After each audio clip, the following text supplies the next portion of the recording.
বর্তমান উপদেষ্টা পরিষদের স্বৈরাচারী সরকারের সমর্থিত মোস্তফা সরোয়ার ফারুকী সহ 2 জন শপথ নিয়েছেন। আসসালামু বন্ধুগণ, আজ তো নতুন একটা নিউজ হাজির হয়েছি। সেনষ্ট হচ্ছে, আমরা তো সকলে জানি যে ডাক্তার ইউনূস সাহেব সরকারে নতুন কিছু উপদেষ্টা নিয়েছে, সেখানে কিন্তু মোস্তফা সরোয়ার ফারুকী সাহেবকে নিয়েছে। সেটা নিয়ে কিন্তু জনগণ কিন্তু আন্দোলন করতেছে।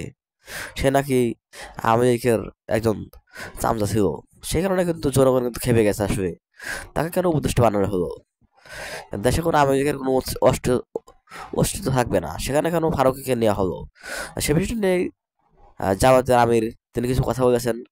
তো বন্ধুগণ, আমার সেই ভিডিওটাকে দেখে আসি। বর্তমান উপদেষ্টা পরিষদের স্বৈরাচারী সরকারের সমর্থিত মোস্তফা সরোয়ার ফারুকী সহ 2 জন শপথ নিয়েছেন। তাহাদের রোহিঙ্গা কি জানা হয়? আসলে উপদেষ্টা পরিষদ গঠনের প্রথম দিকে রাজনৈতিক দলগুলো সক্রিয়ভাবে অংশগ্রহণ করেছে, পরে আরেক দফা নেওয়া হয়েছে, এখন তৃতীয় দফায় আরো কিছু নেওয়া হলো। এই সময় আমাদের সাথে তারা এগুলা নিয়ে কোনো পরামর্শ করেন।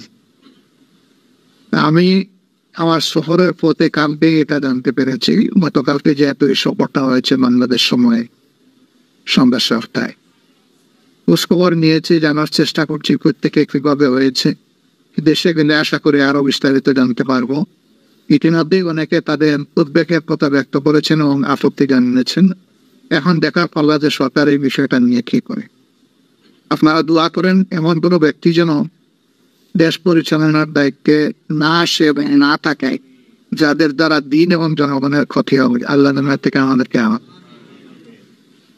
জগতে ইসলামে কি বৃহৎপূর্ণ ইসলামী ঐক্য করতে ইচ্ছুক অন্যান্য ইসলামী দলের সাথে? অবশ্যই ইচ্ছুক নেওয়া খানদান। এবং সম্ভবত আমার একটা বক্তব্য আপনারা শুনেছেন যে এই ঐক্যের জন্য ব্যক্তি হিসেবে আমাকে যত ছোট হতে হয় আমি সেই ছোট হওয়ার জন্য তুমি বর্তমান সময়ে যেসব উপদেষ্টা নিয়ম একই কথা এসে গেছে। উপদেষ্টা নিয়েই দেখছি আজকে তো জ্বর চলতেছে। ডক্টর ইউনূসকে কি ইন্ডিয়া ম্যানেজ করে ফেলেছে? আমি জানি না উনি ম্যানেজ হয়েছেন কিনা, তবে আমি যতটুকু তাকে জানি সম্ভবত তিনি খুব সহজে ম্যানেজ হবেন। কিন্তু এটাও কনসিডারেশনে নিতে হবে যে এই ভদ্রলোকের দুনিয়াবি জ্ঞান অনেক টাকা সত্ত্বেও দিনই জ্ঞানের তার যথেষ্ট কমতি আছে। আমার নিজেরও কমতি আছে, আমি স্বীকার করে নিচ্ছি। তার কমতিটা সম্ভবত আরো বেশি।